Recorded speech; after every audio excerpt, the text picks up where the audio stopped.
standing up while doing this review because I got so much energy out of seeing this movie because it was kick-ass. Yep, I'm talking about kick-ass. Yep, everybody's been raving about this movie, about being one of the only few R-rated comic book movies, and to tell you the truth, it was really great. It's just as what people are saying it is. It is indeed awesome. All I could say it was a blast. It was actually on my top 10 most must-see list of 2010, and here's a summary. Stories about this comic book nerd who's obsessed with just being a superhero. You know, he's one of those outcasts and just wants to fight crime for no particular reason. Wants to be a superhero, but of course, in a world where they don't exist. Well, they do exist. I mean, he's one of the few that becomes one of them. And obviously, he proves everybody wrong. And of course, as you know, there's a mafia he has to fight. And so that's where it starts the whole thing. And he meets up with a small girl who's obviously more mature for her age and obviously can handle everything on her own.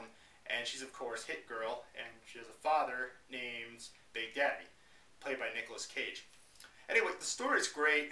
Have no worries. It is absolutely fun. It's explosive. It's just like, it's like so much fun to look at all the fight scenes. It's gruesome, I know, I'm well aware, and obviously it's rated R for that reason.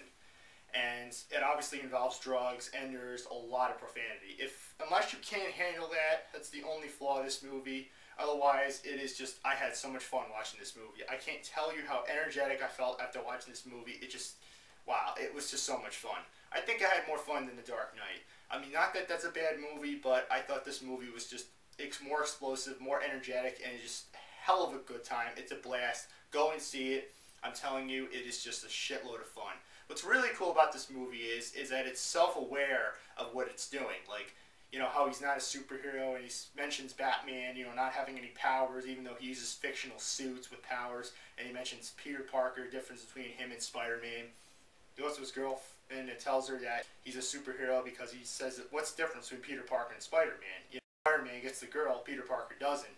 And obviously, I was really glad to see that this character, you know, was a nerd, and unlike Peter Parker, he didn't whine like a freaking baby like he did in Spider-Man 3.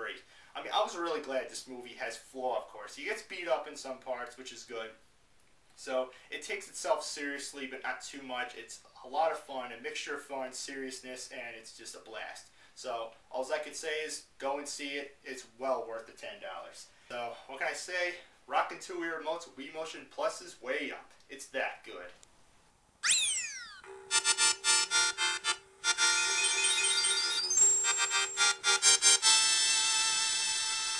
So, till next time, keep watching. Happy movie going, man.